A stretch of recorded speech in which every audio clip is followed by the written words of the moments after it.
Picture Shane Wright was in the NHL on Seattle, flying first class, he played the Bell Center, scored his first goal there, and then goes to World Juniors, wins gold, and then he's in Sault Ste. Marie watching his team beat up the Greyhounds 8-4. How does that happen? Right. Yeah. He's taking the Greyhound bus back to Windsor, sitting on the chairs, calling up against the window, taking a shit.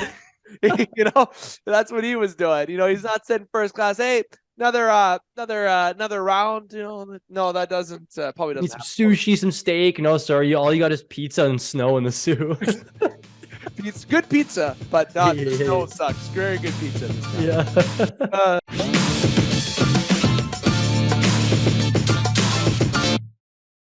Booyah, and it's time for the Game Sports Show podcast, powered by the Game Entertainment and Media. I am your host, David McCaig Jr. This is episode 3 of the Game Sports Show podcast, and this episode is sponsored by Flawless Roofing, SureSeal Incorporated, and the Sport Displays. You can check out Flawless Roofing at flawlessroofing.ca, and you can also check out thesportdisplays.com. Flawless Roofing deals with residential and commercial rooftops for over 30 years. They're based in Sault Ste. Marie, Ontario, and in Thunder Bay, Ontario as well. You may as well protect your investment and start from the top. The Sport Displays, they have a neat product called the Jersey Mount. You can hang your favorite jersey or jerseys, or you can hang your favorite shirt jerseys out in your garage, your man cave, whatever it may be. The Jersey Mount can feature that favorite shirt or jersey that you want to show off to family, friends, or visitors into your office, garage, etc. Check them out again. It's the sportdisplays.com. And we appreciate their sponsorships, both Flawless Roofing and the Sport Displays, to the Game Sports Show. Now, the Game Sports Show is powered by the Game Entertainment and Media. As I mentioned, head on over to the TGM Network YouTube channel if you're not already on there. Make sure you've liked and followed, subscribe. If you have a podcast that you're airing and you would like the TGM Network to air your podcast for you, please reach out to TGM. That is yours truly. Or you can email the Game Entertainment and Media at gmail.com, or you can email the Game Sports Show SSM at gmail.com, and that can be directed to myself and members of the Game Entertainment Media family to help get you started on having your podcast aired on the TGM Network YouTube channel. Now, this is episode 3 of the Game Sports Show podcast. You can check out episode 2 and 1 on TGM Network YouTube channel and all audio platforms of the Game Sports Show. Episode 2 was an absolute fire of an episode. We had Bronson Kovacs come on and share so many good tales from when he played hockey over in Hungary. And episode 1 is still something great to check out if you haven't yet, where I got into it about the Vancouver Canucks organization, where I think they stand as I stand with Bruce. Bruce, there it is. Now, as you see, also, I got Fight Stories t-shirt on. I got to give love to Trevor Gillies, former NHL player for the New York Islanders. He is a fan of the show and a previous special edition guest. And speaking of the special editions that we feature here on the Game Sports Show on all platforms, we do have an upcoming episode with John Morasti. You don't want to miss that. One of the 3 gyms on Shoresy. So make sure you keep an eye for that upload also. And last but not least, and I'm saving the best feature here for last, Mike Tassone. He is the producer of the Game Sports Show podcast, powered by the TGM Network. And I want to say thank you to Mike Tassone for taking the time to make me look a little bit better, I guess, and to sound a little bit better also. Just being a producer here on the Game Sports Show, his involvement is appreciated, and he is a true heartbeat to these shows here on the Game Sports Show podcast. Now, the agenda for tonight's upload is going to be a few things that yours truly will be diving into. And after this introduction portion, I'll be wrapping up shortly. I'm going to get into a little bit of WWE discussion. Yes, I said it. Little bit of WWE discussion. I can't believe it. And I'm going to mix in a second topic in there, and it is baseball. For the second segment of the show, we're going to have Mike Fabbro come on. Now, he has a YouTube channel called FantasyPuck. He is from Sault Ste. Marie, Ontario. Very brilliant guy when it comes to the world of fantasy hockey. You can check out his YouTube channel. We're going to get into all of that. And then lastly, we'll have my final thoughts segment for the third portion of the show. Now, getting right into the WWE, what I wanted to talk about here is that if you are a longtime listener of the Game Sports Show and the Game Sports Show podcasts, there's been an addition that we've had just a couple times with Intercontinental Inch, it is called. There's a buddy of mine who is a very passionate wrestling fan, and that is a character that is always beloved here on the show, and he's only been on a couple times. We'll have to get him on eventually again and to be in full character. But the reason why I'm bringing up the WWE is not because of what we did in the past or who we have as a little character on the Game Sports Show podcast, but the WWE itself. I was looking into a lot of research about the WWE, and when I was younger, I used to watch it. I used to have WWE SmackDown, Shut Your Mouth. I had, and with The Rock on the cover and all the boys on there. And I remember the times with Hulk Hogan coming out with NWO and him and The Rock having the dispute. You had Kurt Angle coming down the entranceway with a milk truck and spraying Stone Cold Steve Austin. And Stone Cold Steve Austin coming out with the beer truck and drinking the beer. And you had Undertaker throwing off Mankind off a Hell in a Cell. And, I was born in 1991, just so everyone is aware. 1991 is when I was born. So I was able to see the Attitude Era that was just so amazing. And we have a hockey analyst on the show, an overall sports analyst, Alex Parr, that you can hear on Top Shelf and on the Special Edition podcasts as well. And we were talking the other day about the WWE SummerSlam going to Detroit and the events in WWE. And he was sharing with me some of the things that WWE does today. And when I think of the WWE, guys that come to mind are The Rock, it's The Undertaker, it's Kane, DX with Triple H, who obviously is still around. Hollywood Hulk Hogan to an extent. Obviously, he was around before I was born also, but he was still there around the tail end. You have Brock Lesnar for around the thousands when he came in. Booker T, when him and The Rock had the rivalry in the thousands. It was fantastic overall to really enjoy. And when I was younger, I used to have this wrestling rink wrestling ring, sorry, not rink. Here I am already thinking hockey. The ring, and I used to have these action figures that were Edge, Canadian boy, Christian, another Canadian boy as well.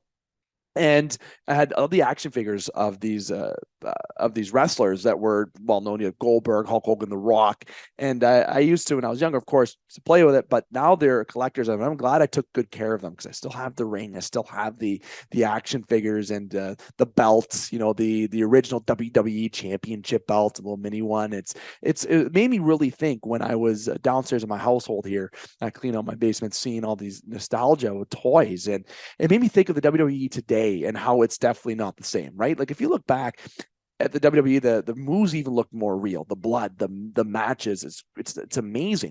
Shane O'Mac and the McMahon family. Obviously, there's some hot water going on with Vince, right? And WWE sales and etc. We're not going to get into that, but I know there's people that really enjoy the WWE. It's a business that's still really popular. People watch it. I know that people that are born in the late 90s, early thousands still enjoy it to a degree. I feel like it was more popular for around my age group, if not a little bit older.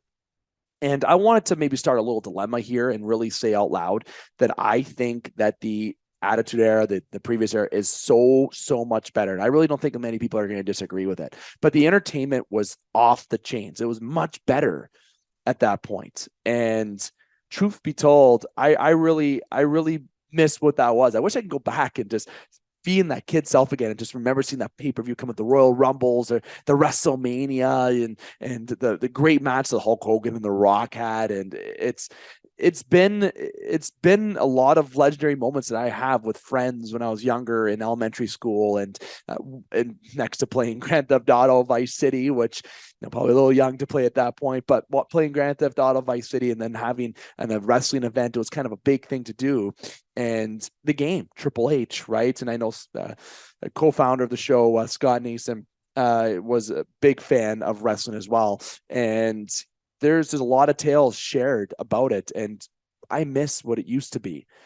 I don't enjoy wrestling. I don't want to watch wrestling. Truthfully, I'm going to tell you that. But what I wanted to say on this point is the WWE, what it was, isn't what it is today. And it hasn't been what it was for many, many, many years.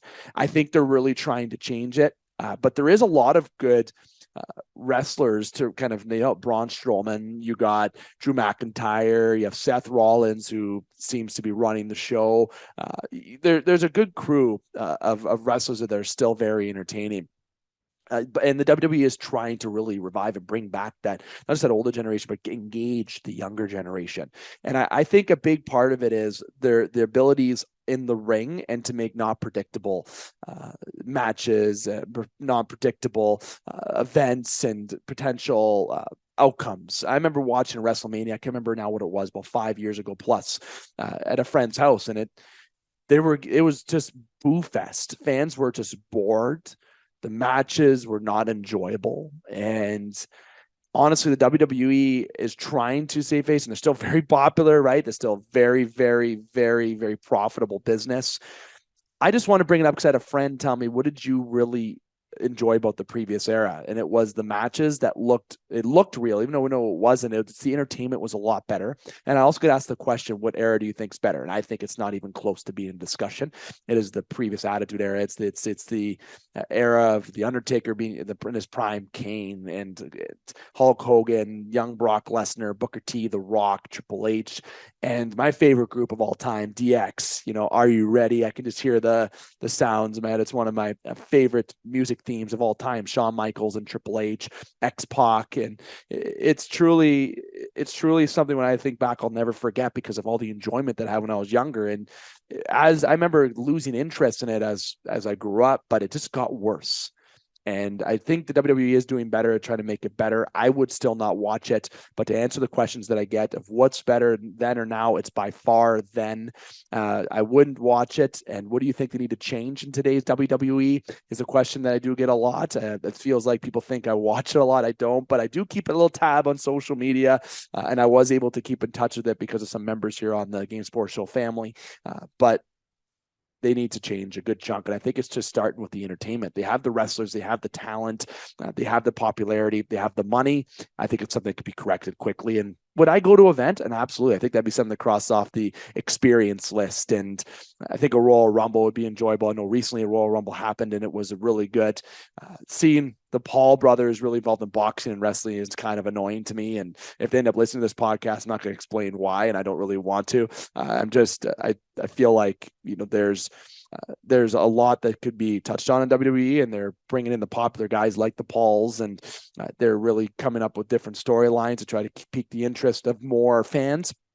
But I think there's still some ability to improve. I would like to hear your comments, what you think of the previous era. What's your best moment of the previous era in the WWE? Please share that with me. And I would love to share more of this. I know we have very limited time on this episode. So I'm going to make sure I dive into the second topic quite quickly here before we take our quick little moment breather before Mike Fabbro joins us. And my final thoughts of WWE, like I said, please share below. I miss what it was. I still thinking about what it was, and it would be great to go back in time and see that, but this isn't the time heist, taking a note from the Avengers or Back to the Future where you can't jump in my DeLorean and go rewatch some of those moments that were great in wrestling. It doesn't share that same experience for me anymore, but it was certainly much better then than now, and there's still some improvement that could be made nowadays. Now, one thing I'd like to really get into quickly here before we take a quick breather is baseball. And we do have a podcast here on the Game Sports Show podcast within the umbrella of the Game Sports Show and, of course, TGM. It's called Strike Zone with yours truly and Connor Henderson. Now, Connor Henderson is a known baseball player here in Sault Ste. Marie, Ontario. He also coached the Black Sox baseball program. And he was a teammate with me on for many years on our men's league team that we have. We have the Game Sports Show Renegades. Now we're called the TGM Pandas. As you see right behind me right there with the flawless roofing hat, that is the trophy that we won this year, the first trophy that we ended up getting. And it was great. And the TGM Pandas is the name of our team. And Connor wasn't a part of the team this year, unfortunately, the year that we ended up winning. And the reason why I'm bringing up the Strike Zone podcast is because we haven't talked about baseball a lot here on the Game Sports Show. And I want to start inducing it because you know what? It's coming. Spring training is around the corner. Baseball is around the corner. We have news in baseball coming up, and I want to kind of touch on that. I'm not going to touch on too much of that news, and because more news can occur by the time you hear this episode. But the one thing that caught my eye that I want to bring up first is Bo Bichette, him locking up a deal and avoiding arbitration with the Blue Jays. A 3-year contract is what was reported at the time of this recording. And a lot of people are saying 3 years, when he's done, he's gone, or whatever it may be. And truth be told, Bo Bichette is a guy who feels that he should be paid. And he's a guy who's been clutch. And this year, there's a lot of circumstances where he's made some hits where hittable balls don't seem possible. You can ask pitchers. I can't recall the pitcher now. I had it noted at the end before I came on the podcast, but now I don't have it in front of me. But there was pitchers saying any pitch that you throw inside on him, he'll just move his hands. He'll get that hit. You move it on the other side, he'll make it and take that hit. Bichette is a guy who could be clutch. He could be that guy that, maybe he won't hit a bomb like Vladdy will, or, maybe Springer could, but Bichette is a clutch hitter who can hit bombs. And he's the guy that you would want up when you have 2 men on, 2 out, and it's Game 7 of the World Series. That's who you want up. And I think Bichette's going to have these 3 years here to really prove his worth in the MLB, really solidify his position as a shortstop. And he's going to be able to really see if he deserves a payday that he gets. And I think he's going to get it. And hopefully he remains as a Blue Jay, because everyone knows that I'm a Blue Jay fan. I've taken my host hat here off for a second. So I want to touch on the Blue Jays there briefly. And speaking of the Blue Jays, the top prospects came out. And really interesting here. I feel that the Blue Jays would maybe have higher prospects, but that's not the case. The Blue Jays don't have a top prospect in the newly released top 100 until number 32, and it's Ricky Tiedemann. The kid's a stud. And the Detroit Tigers, now I maybe get corrected, but from what I heard on the television and from what I've done with my research, Tigers don't have one until 83, and it's Chase Young. But the Tigers do have a very young team as well, a young, exciting team to really observe. And the teams that are invading the top 5, Orioles have 8, the Guardians have 7, the Dodgers, that is scary, has 7, the Rangers have 6, and the Cardinals 5. So the Orioles, Guardians, Dodgers, Rangers, and Cardinals are the top 5, and the Orioles have 8. They're already an more exciting team to watch this year. Wait till they get guys like Gunnar Henderson gets really molded up, and Holiday comes on up. Jackson Holiday, a recent top pick for the Orioles. It's going to be very exciting to watch the Baltimore Orioles, and it's AL East continues. It's much like the Atlantic Division with hockey. It seems to be a division that doesn't go away with talent and star-studded talent, and as a Toronto team seems to continue to improve and get better and have an expectation there's always a team or 2 or 3 in their division that is able to keep up. Now, the last thing I want to bring up is MLB The Show. I'm a big fan of MLB The Show, and they're introducing the Negro Leagues. And I'm very happy to see that they're incorporating that. And Derek Jeter on the Legends feature. Oh, thumbs up. I have already got that game ready and pre-ordered, ready to go. And the MLB The Show does a fantastic job with their video games. And they really incorporate a lot of the history in the game. And that's what I truly admire. There's so much to love about the game of baseball. Now, I want to hear your thoughts about the world of baseball in terms of the top prospects. What do you think of the Orioles, the Guardians, the Dodgers, Rangers, Cardinals, or the Blue Jays? It seems like they got rid of their top prospect and moved it over to Arizona to bring in Don Varsho. So the Tigers, young team. We have a lot of Toronto and Tigers, Detroit listeners here on the Game Sports Show. So I'd be curious to hear their feedback. But if you're someone else who enjoys the Cardinals, maybe you enjoy watching Milwaukee Brewers. I love the Milwaukee Brewers ballpark, and such a great city to enjoy, especially in the summertime. Let me know what you think about the world of baseball. What are your early thoughts? And you can even let me know about Bo Bichette. 3 years. Do you see him being a Jay afterwards, or do you see him leaving? It's tough. I think he does stay, but I think performance, if he does too good, he may go somewhere else. So we're going to take a quick breather here. The introduction was a little longer than anticipated, but that's fine. That's what we get to do here on the Game Sports Show podcast. And the second segment, Mike Fabbro here will be joining us in just a few moments. So Mike Fabbro, as I mentioned, is the one of the operators of the YouTube channel called FantasyPuck. You can give it a check out before you listen to the segment. It is great, and it's going to be us. Him and myself, Mike Fabbro and David McCaig, talking about fantasy hockey, talking about his YouTube channel, and just the world of hockey in general. So I will let Mike get all settled in here, and we'll get back here with segment 2. And welcome back to the Game Sports Show podcast, powered by the Game Entertainment and Media. This edition is sponsored by the Sport Displays and Flawless Roofing. David McCaig continuing to join you here. Second segment now. Very happy for this guest to join. He's familiar with the Game Sports Show podcast. He has not been on the Game Sports Show podcast, but you should know him, especially if you checked out FantasyPuck on YouTube. Okay, he's obviously knows the game of hockey really well, and I'm very happy to come and share his knowledge in the game of hockey and also talk about his very successful YouTube channel. And you're going to start seeing Mike on this podcast a little bit more here and there, because his FantasyPuck intakes are fantastic. Now, enough with me talking. You want to hear and see him. Let's slide it over to you, Mike. Welcome to the show. Thanks for joining us here tonight. Thanks for having me. And I think it's awesome to see the connection from two people from the same town. And, we share the same passion for sports and podcasting, and just, we're two big talkers here. So I'm excited to be on here. I'm excited to talk about fantasy, about the channel, how we've grown.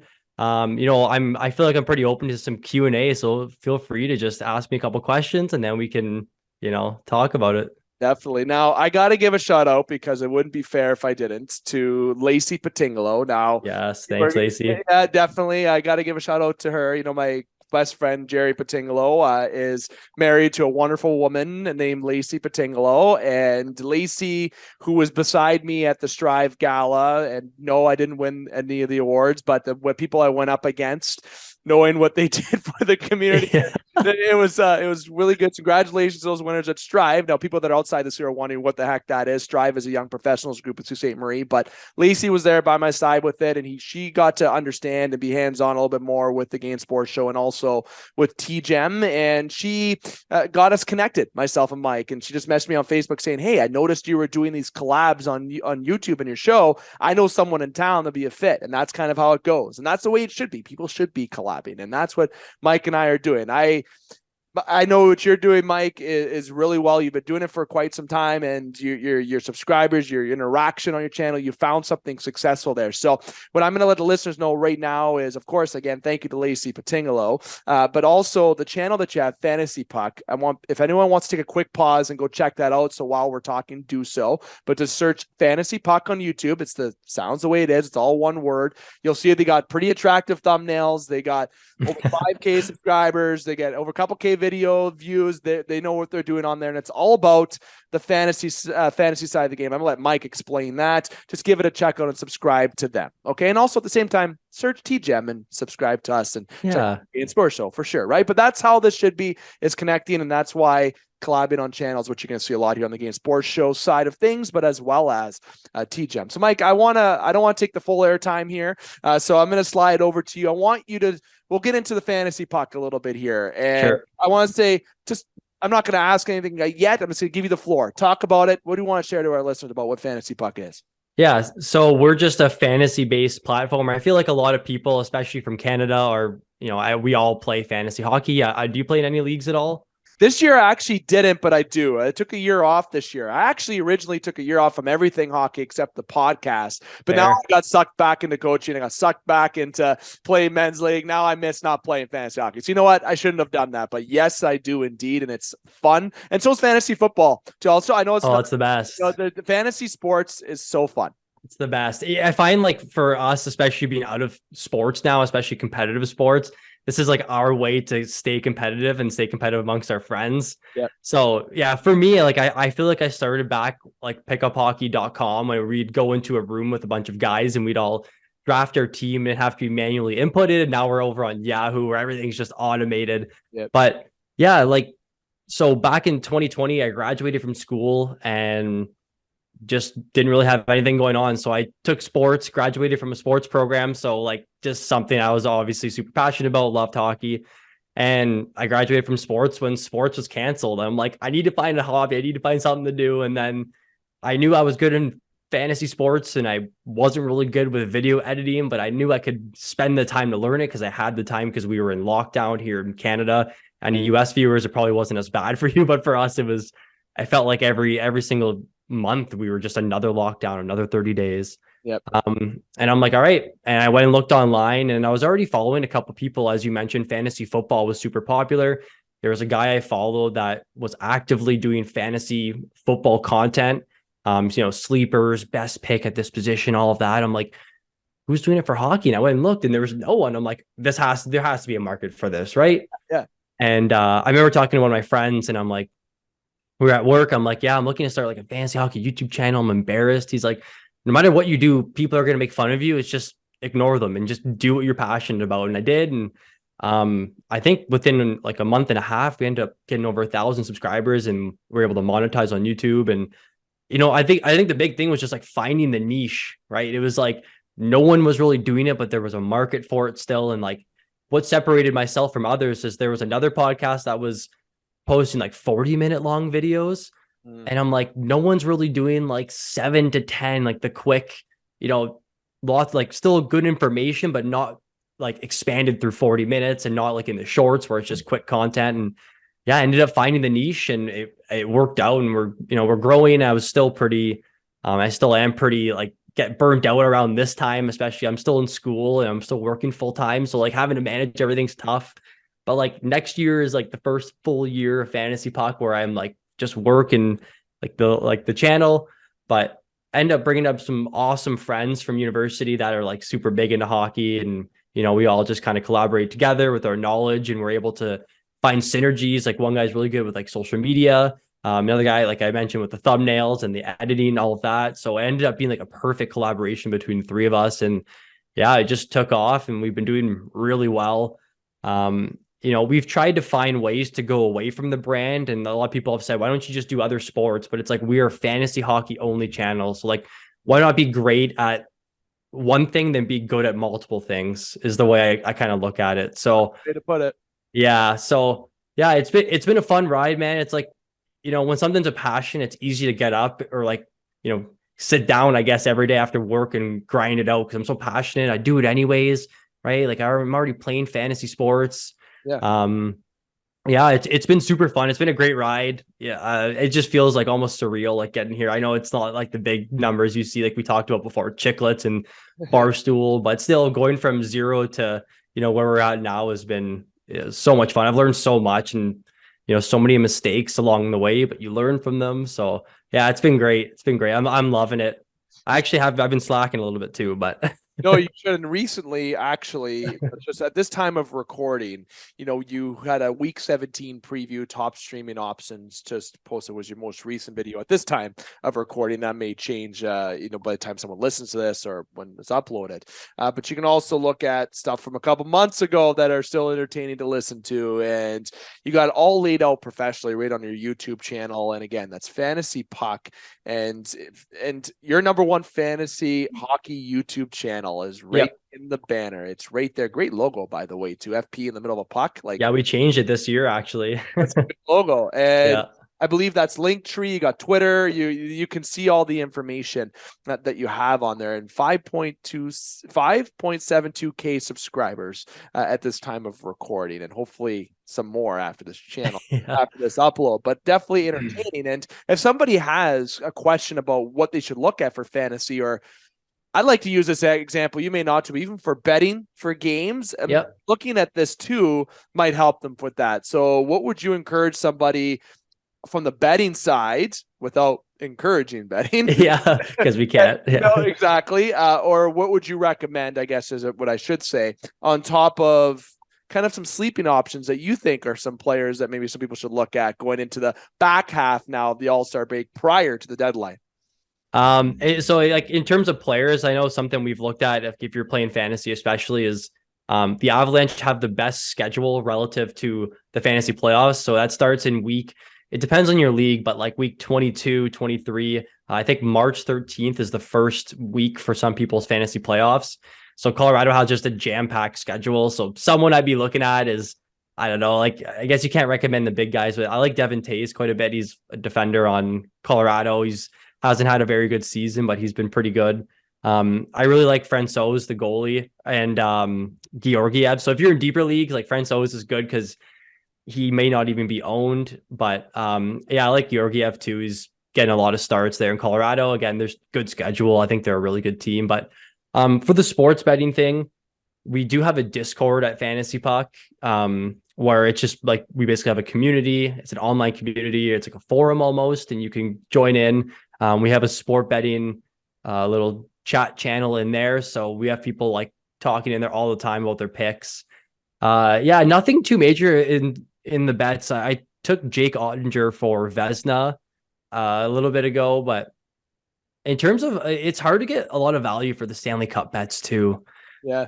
I don't know. Do you have any favorites for the Stanley Cup? You've been watching it all? Oh, honestly, it's like, Leafs. Yeah, unfortunately, being a Leaf fan, everyone knows to watch this channel. I'm a sucker for pain. I feel like my most popular shows are when I vented about Toronto after losing Game 7 when it comes to news shows. And that's Makes sense. Like someone I respect, Steve Dangle, someone I've talked to a few times and connected with. I know he gets the most streams when that happens.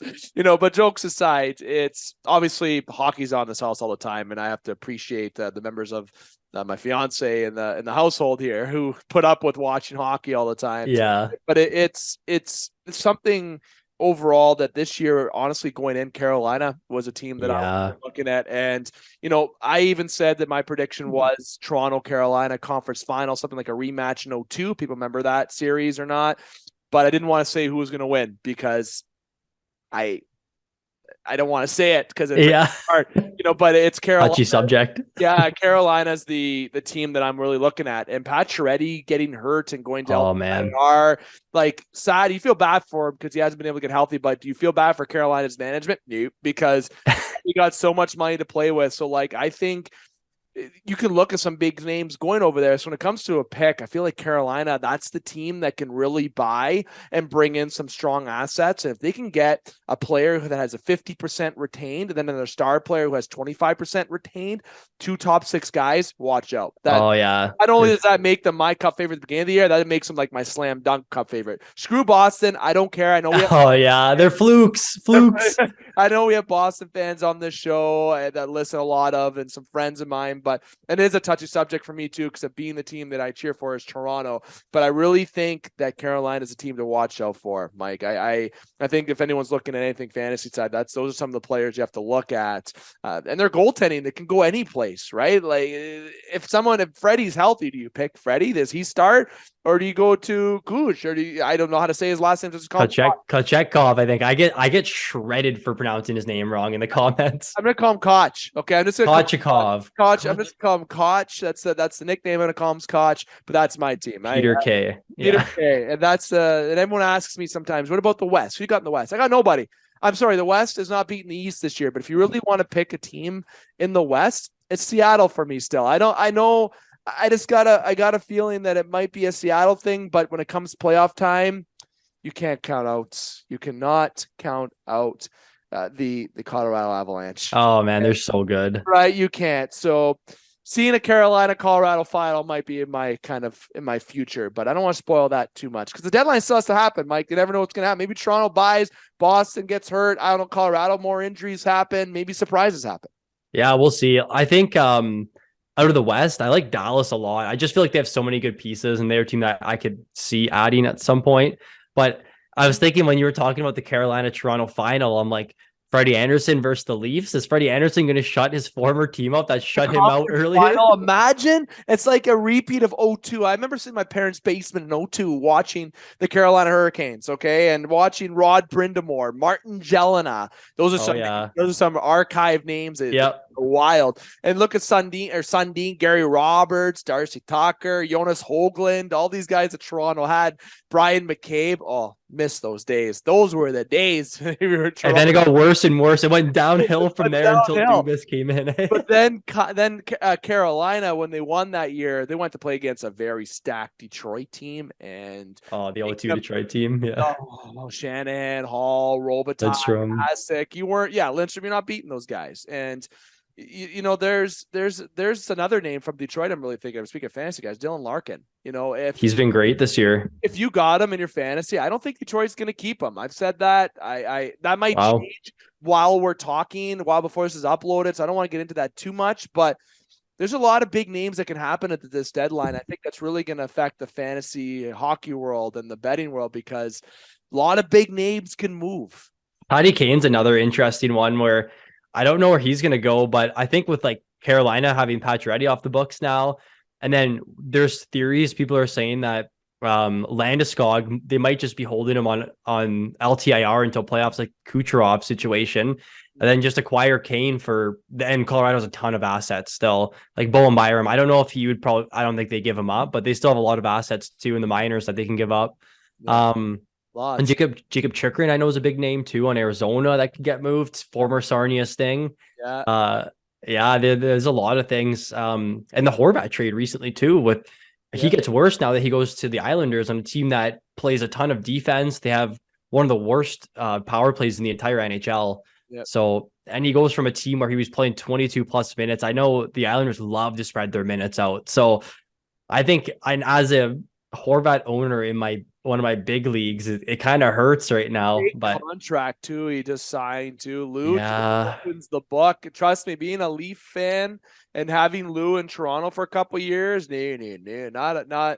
Lou just opens that checkbook. He doesn't give a damn. He doesn't care. He's just nope. He wanted to bring him in, and Bo Horvat, the Islanders now at this time of recording, as the highest point getter on the Islanders, and he hasn't even played a game yet at this time of recording. So it's it's interesting to see. And I think a big surprise to look at is the Sabres this year. I think there's a lot of growth to look at. I love the Sabres too. Right? I agree. And you got to love the fan base in Buffalo, right? Like, God, they just want to win, they just want to, they literally just want to win. Now, what I'll say from a fantasy hockey end to ask you is if someone's looking at one video that I really liked for yours, and I try to memorize it because I actually watched it the other day, was the must draft sleepers for 2022 that you guys had. And you had over 19,000 views. Yeah, that was a big one. Yeah, our best one. Definitely. And then there's right beside it for popular videos, 10 must draft players. You got Cider right on the thumbnail. Oh man. I'm a big Cider fan. That pains me because he's a Red Wing, but God, he's a stud.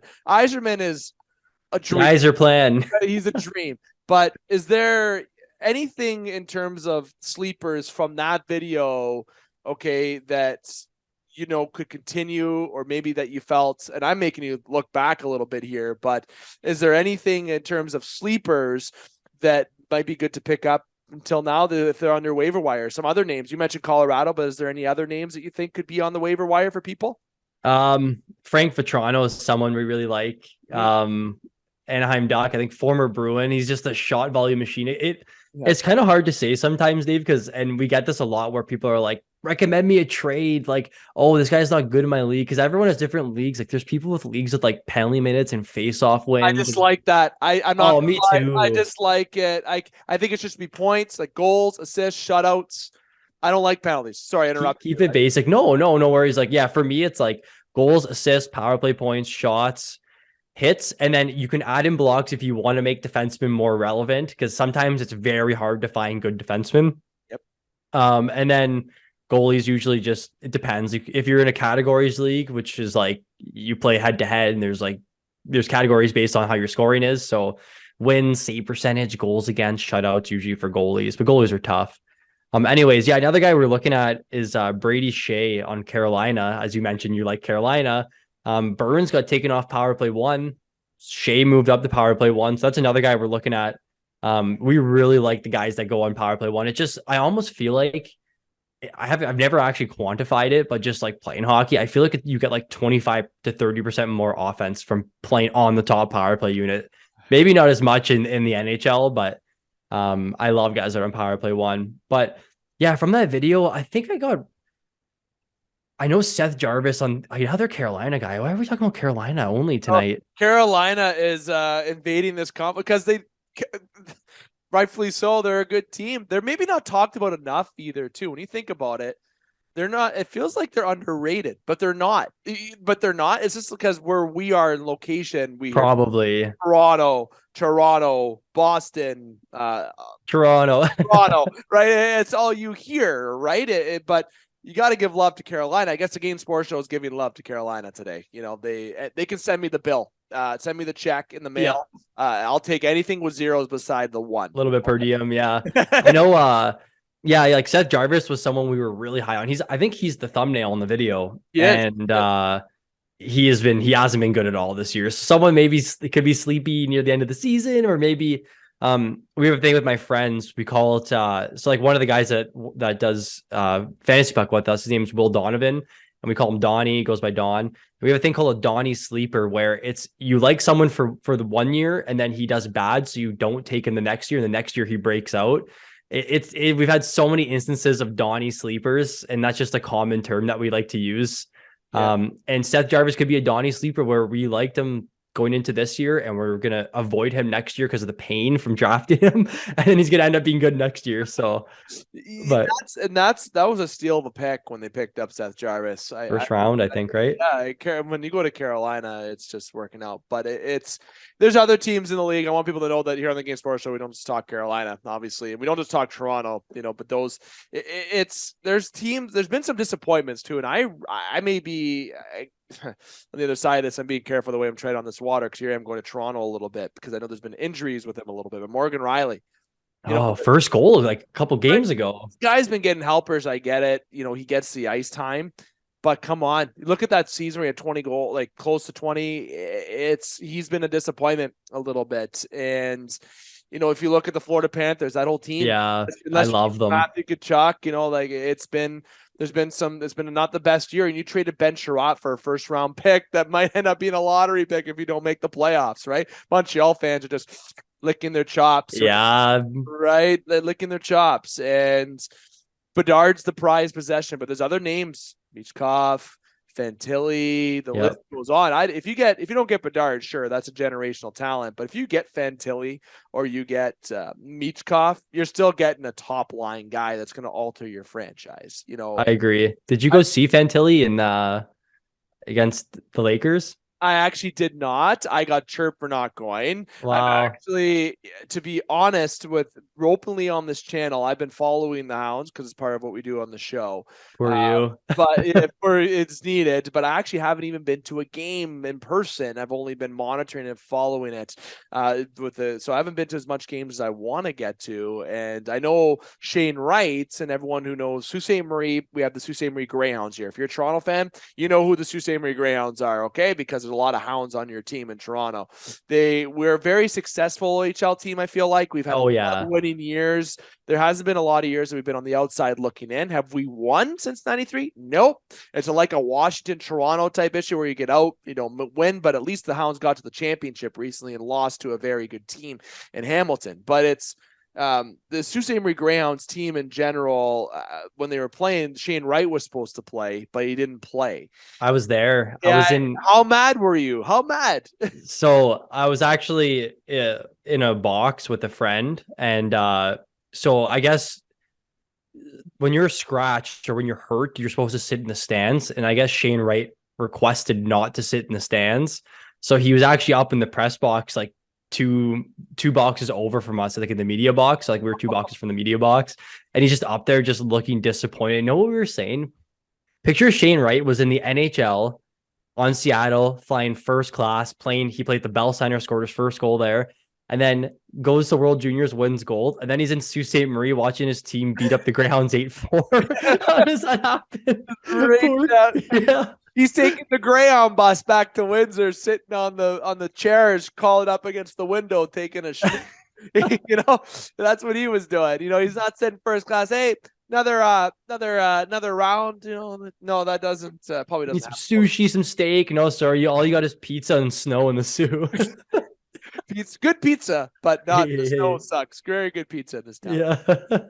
David McCaig here, joined by Mike Fabbro. We got a couple minutes left here, Mike. And a little bit extra here because we're having some fun chatting. And like I said, we're gonna get Mike on behalf of Fantasy Puck Talk things even after the deadline. And you're gonna see him more come on as a guest on this podcast, chat a little hockey with yours truly. Because not everyone wants to see my face only, despite how I like talking to myself in the mirror. No, jokes aside, it's great to have you on here, Mike. And to get to the last point.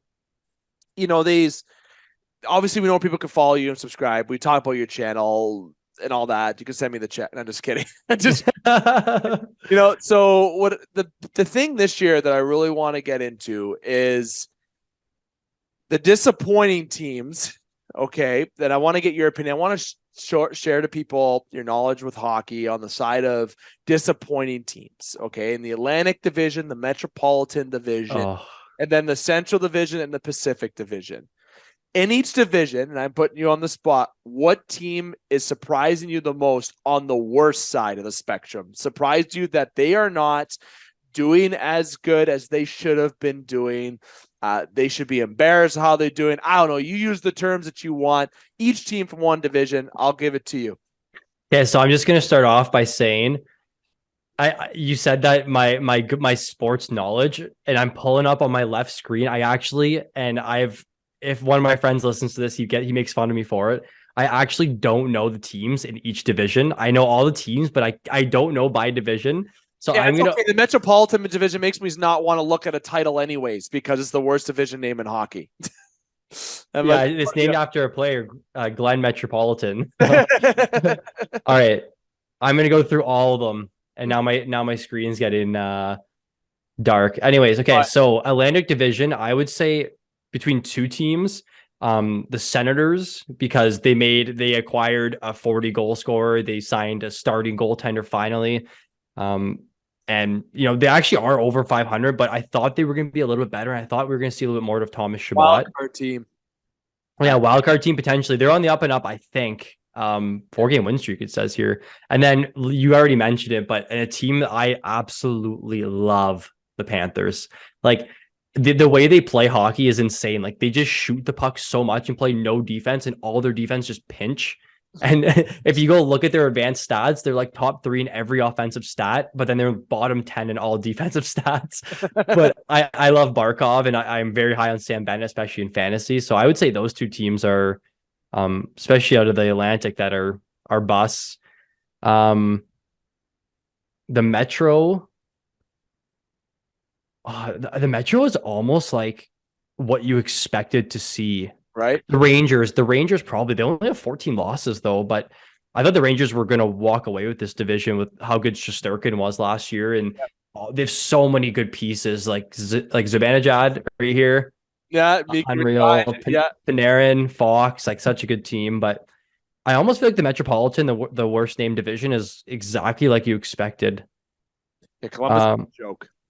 Columbus is, and I made a bet with a friend that Kachuk would put up more points than Gaudreau. I thought Gaudreau was going to be terrible this year. I'm like, who do they have? They don't have anyone. He might get Bedard next year, though. So if that happens, I hope he goes to Vancouver. I've already said this on this podcast. That's where I hope Bedard goes home to Vancouver. That would be something. But I dislike Vancouver management. You could check out the first episode of the Game Sports Show podcast. Uploaded how much hate I gave towards the organization. That's hilarious. Yeah. All right, so the Central, I think very obvious, the Blues. I love the Blues. They actually, going into playoffs last year, they had 8 20 goal scorers, and the Leafs only had 4. So I was like, this is a very deep team. Yeah, very deep team. They have everything. They have, well, actually, I don't think Binnington's a good goalie, but they have his experience, right? So they have a good goalie, very solid D-core with like defensive defenseman, Falk and Parayko, and then just a solid top 9 with a bunch of like really good young players. And they had a terrible start. I think at one point Kyrou was last in the league for he was a -16 the first like 3 weeks of hockey. It was crazy. They were very fast skater too. He won the fastest skater last year in the NHL. Yeah. So and then Pacific Division, again, another kind of obvious one, I feel like, but Vancouver and the Flames. I think the Flames have been way worse than we expected. Maybe from a fantasy standpoint, Jacob Markstrom's been terrible. Huberto's been horrendous this year. And then just the Canucks as a franchise, just Jim Rutherford and being scared to tank. I don't know. Just a weird thing going on. So I actually have a question for you and maybe a little bit discussion. I'm sorry to extend it, but yeah, you're good. I like it. So like we were on the topic of Bedard. I think he's going to Anaheim personally. That's my dream team for him. I don't want to see him rot in Arizona, but I don't know how much you could answer this, but for example, in McDavid's first year in the NHL, he was taken 4th round in fantasy at average draft pick around 50. Can you see Bedard being around the same thing? And for context, like 50th pick this year was like Kadri, Jason Robertson. He's having an outlier year. Like, wild. Kyrou. Good. Whoa. Wow. McDavid went 4th round. Hold on. Before I answer that question, that was his stat when he first got drafted. That's the average. Yeah. So his first year in a eligible draft in fantasy, he was a 4th round pick. I think it was 48th was his average draft position, if I'm not mistaken. Dude, I know McDavid got hurt his first year. For real. I know that happened. But if he didn't get hurt, he's a 2nd rounder for me in the first. Yeah. That's wild stat. I didn't know. That's a great stat. But Bedard, what am I taking him? So it does depend on. It does. So that is an outlier for me, or a needed observation, because he goes to Arizona. I'm thinking less than the 4th round because he's fair. He's gonna. I hope it's not Arizona. I will be so mad. I'm sorry, Arizona. Me too. You don't deserve a team. I'm sorry, you don't. You play at a college arena. It's called the Mullet Arena, for Christ's sake. Wow, I shouldn't say that. But it's in an arena that's a college rink that you need for the cameras. I don't know if you remember watching when the Leafs played there. It felt like I was watching on my panoramic or my Panasonic video camera when I was a kid. Like that whole organization is Bettman's baby. They gotta go back to Quebec. They gotta go somewhere else. I really gotta say that Arizona's got to go. But you're answering Bedard. So before I vent, maybe I'll vent about the Arizona Coyotes on another episode one day. Yeah, for But sure. down the road. So Bedard, it does depend where he goes. But I'm going to play hypothetical here. I'm going to play the hypothetical train. So I think he's going to be a Canuck or a Jackets.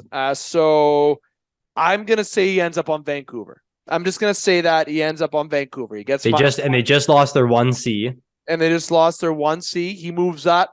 He's playing with Pettersson. He's playing with guys. I'm taking Bedard top 3 routes. I if not even second. If he ends up, I will go on the other side with Columbus. I'm taking him 4th. Same as McDavid's. But truthfully, I think someone's got to take Bedard in the top 3 rounds. I think he's going to be a guy who's used. He's going to get all the ice time because the general managers and the owners are going to tell those coaches, hey, that guy's playing. He's playing. He sells jerseys. Exactly. He's playing 25 a night. He's doing this. You're just keeping him on the ice. He doesn't come off unless he tells you he's coming off the ice. You got to take Bedard top 2 this year. I don't care what it is. Unless it's Arizona, don't take him top 2. Any other team outside Arizona, take him top 2. That's a good awesome. That's a good question. Bedard is a stud. Bedard is a stud. I hate to quote Coach Chippy on TikTok. If anyone knows who that is, check him out on TikTok. Oh, yeah. Send me the bill too if he wants. Bills are piling up this episode. Toe drag release. Toe drag. Every time I see Bedard, I think of Coach Chippy right now. It is absolutely hilarious. But the kid is a stud. He's a generational talent. But is he better than David? No. No, he's not. No one is. No, I don't know if we'll ever see anyone that will be. No, literally. Oh my God. I dislike to say this, and people may disagree, but I see a lot of Stamkos and Connor Bedard. I think the same statistics. I think the same career. It's a good comparison. He can score 60 or he can put up 100 points. Good leader. Right? Stamkos is a very good leader. Look at Bedard in the World Juniors. He said, don't want to talk about me right now. That's a very mature comment. I respect him. I loved that every bit of it. He had me right there. I don't care what team you're on. I love you now because you're a humble guy. But the way I see it, the way he skates, the way he shoots the puck, he is a little bit smaller than Stammer. I believe he might have an inch or two smaller, but the same type. I just see a lot of Stamkos within Connor Bedard. That's all I'll say. That I may get That's a good comparison. I might get criticism. Some people on your Discord or your channel may disagree, but I want to hear it because I don't think he's McDavid. He's not Crosby. He's not Mario Lemieux. He's not Wayne Gretzky. I don't think he's Matthews. Matthews and him are so different, right? So different players. Steven Stamkos, Connor Bedard. That's where I see a comparison career. So maybe in 25 years when Bedard retires and I'm old, we'll look back at this. We'll look back at this clip, and maybe if the Game Sports Show is still going strong in 25 years, we'll re-clip this. Okay, Mike, save that. Mike Tassone, save that. And you too, Mike, you can save it in your clips. That's good. Okay, conflicting mics now, yeah. Conflicting mics. There's Mike Fabbro, there's Mike Tassone. I might have to call you Fabs. I don't know. I might have to figure out something as we go. But Mike, it's been a good time. I know we went a little bit extra, but that's fine because it's Mike Tassone who's got to do the editing on the other side. He gets to have fun with all the editing there you go. Things. But we had some fun here, and I'm glad that you came on to your debut on the Game Sports Show, and I'd like to have you on a little bit more and do a bit more things, especially after the trade deadline. I know the trade deadline's a month. About a month. I don't really even know. I should know though. I feel like I should know it as well. And if I'm remembering correctly, it's March 2nd or 3rd. I'm going to go it's March 3rd because I'm not going to look it up. March 3rd is the trade deadline. If I'm wrong, people will comment and I'll probably text you after if I'm wrong. But March 3rd is a trade deadline. So we'll make sure that we get you on after deadline as well to talk a bit more fantasy as well. Okay, thank you so much for having me. It was actually a blast. And for the viewers, I was nervous going into this, and I haven't recorded a video in a little bit, so it's probably a little bit of jitters. But yeah, it was really fun, and I love what you're building. I love the channel, and the podcast is great. So thank you so much for having me. Definitely. Now, I'm going to remind you, check out FantasyPuck on YouTube. It's simple. You're already here listening to the Game Sports Show. Heck, you may be listening on audio, which is fine. I'm not going to pull that away. Make sure you like and follow all that. But if you're not listening to the video or you are listening to video, firstly, if you're not, get to the video because you get to see our pretty faces.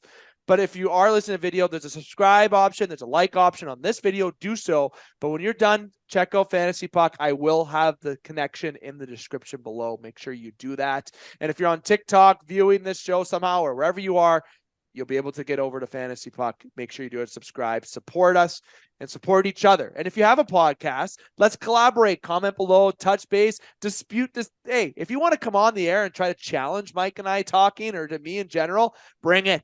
You'll lose. You'll lose. We want it. We want it. Again, thanks, Mike. We're going to take a quick break. When we come back, we've got more here on the Game Sports Show podcast, so don't go anywhere. I want to say thank you again to Mike Fabbro for taking the time to join here on the Game Sports Show podcast, episode 3, powered by the Game Entertainment Media, sponsored by the Sport Displays and Flawless Roofing Sure Sale Incorporated. I'm David McCaig, continuing to join you here on the Game Sports Show podcast. And if you haven't yet, make sure you hit like, follow, and subscribe on the Game Sports Show platforms and the TGM Network YouTube channel. A like and subscribe goes a long way. If you're local, Sault Ste. Marie, or you're outside, hey, just a little subscribe and a little like. It really helps us out here on all of our channels. So what I want to get into here is segment 3. I've really kind of come up with a point of making this final thoughts. And it seems like I'm going to roll with final thoughts here for a little bit. And it's such a easy name to call this, but we've already used a little bit of extra time in the introduction. Mike and I also went a little extra time, and by Mike I mean Mike Fabbro, and the other Mike on the other side, Mike Tassone, the producer here on the Game Sports Show podcast, has some editing to do with this, and I want to make it a little bit easier for him. So for this last part, it's gonna be a little bit quicker, but I am gonna dive in, and I don't really share a lot of the final thoughts too much at the beginning of what I'm going to talk about, but it's going to be in the NBA. And I am going to have a brief touch on the NFL. Yes, I will have a brief update. I wanted to make sure I give you an update of what we're doing for In the Pocket podcast and the Super Bowl coming up this weekend. It's Sunday. The Super Bowl will be there, February the 12th, but we're not going to dive into too much of that because I want to save that news for the Game Sports Show In the Pocket podcast. But NBA, LeBron James. So this is a long-winded debate that's been on movies. It's been talked about by media execs. It's been mentioned a lot in terms of who's the better player, LeBron James or is it MJ? Is it are we thinking of other players have been brought up? Obviously, Kareem Abdul-Jabbar, easy for me to say right now. Kobe Bryant, a lot of things. And at the time of this recording, LeBron James recently broke the record, and the guy has multiple rings, of course, right? He's won some with the Heat. He won one with Cleveland. He wins with the LA Lakers. And truthfully, my favorite one of LeBron James out of all the rings that he won was by far with Cleveland. Now, he had a good team with Cleveland, but one, he beat the Golden State Warriors, and everyone knows that I'm a Toronto sports fan through and through. And I remember watching the Raptors win at a bar here that's a sponsor of the Game Sports Show for In the Pocket Show. It's called Sports Center Bar and Grill. And it's Sault Ste. Marie, Ontario's best sports bar, by the way. I should make sure I mention that 6 years in a row. So the Game Sports Show podcast and Sports Center work closely together. So we're able to build a relationship. And we had the table right in front of the television for my friends, for other friends, show members, etc. And we enjoyed watching the Raptors defeat Golden State that year. And the reason why I bring up the Raptors briefly is because having them win and having Cleveland defeat Golden State. Golden State has been there a lot, and they're a very good ball team, despite having some injuries when the Raptors won with Kevin Durant. LeBron went in there and carried Cleveland, did extremely well, and obviously had a good little supporting cast around him, but he won for the city of Cleveland, right where he was from. It was emotional for him. I actually was excited. But people ask me now, do you watch basketball that much? I watch Raptors games when they're on. I'm a passionate sports guy. But it's difficult watching basketball the way it should. I feel like the game has, started to lose a lot of interest around because of how players demand trades. They want out. They want to win. They want the money. They want this. It just seems like drama. It's not about the game anymore. It's not the way it used to be. But LeBron James is what we're talking about here. And as I said, recently at the time of this recording, he just broke the record for the most points of all time. He is not better than Michael Jordan. I am sorry. Michael Jordan, first off, as a defensive player of the year, that's one thing on the other side that we can argue. I just really feel that when it comes to LeBron, when it comes to Michael Jordan, they're just two different players. And what really makes me feel like he is not better than Jordan. It's not this defensive side of the game. It's not even just points per game or, rebounds. I know LeBron has more rebounds per game, I believe, in career statistics. But I don't think LeBron can ever touch Jordan's career in terms of not just the side of rings, but it's the all-around game on the court. And the way that LeBron James he's never had, obviously, controversy in terms of legal issues. He's never been in that level, but his issues stem from within, from basically being the GM of every team that he's went to. But for him to leave Cleveland, go to Miami and win there, go back to Cleveland, then leave Cleveland and go to LA. Now he's waiting to play for his son, which is pretty cool. But in terms of the way that Michael Jordan played his career, yes, he did leave briefly for baseball, but it's like when he came back, it's like nothing ever changed. He did play for the Wizards, obviously Jordan, but he spent basically all of his career with one team and brought success. And he rebuilt a team from the top up. LeBron was starting to do that in Cleveland, didn't win, and he gave up and left and went to play with Wade and Bosh in Miami to get some rings. And then he brought some supporting cast to Cleveland when he went there. And then he left Cleveland, left them out to dry. And obviously now Cleveland's come up and around. But the way that the career pass is too much. And I feel like LeBron James already fallen and steered himself too far off the GOAT path to ever truly climb his way to the top of the list. Despite what he was what he has done and breaking the scoring record, there is no way that he is better than Jordan. Obviously, if they play one-on-one in their prime, be a damn good game, be a damn good one-on-one to watch.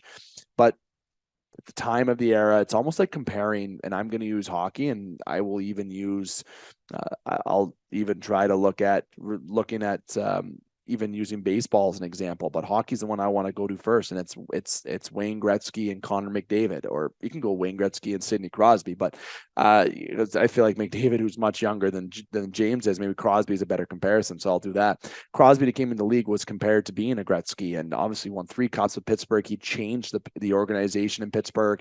He is still top 5 player. He's up there for me, maybe not top 5, top 10 player, where currently still playing Crosby. And he's been effective his entire career, almost like a Jordan path, right? He's never left Pittsburgh.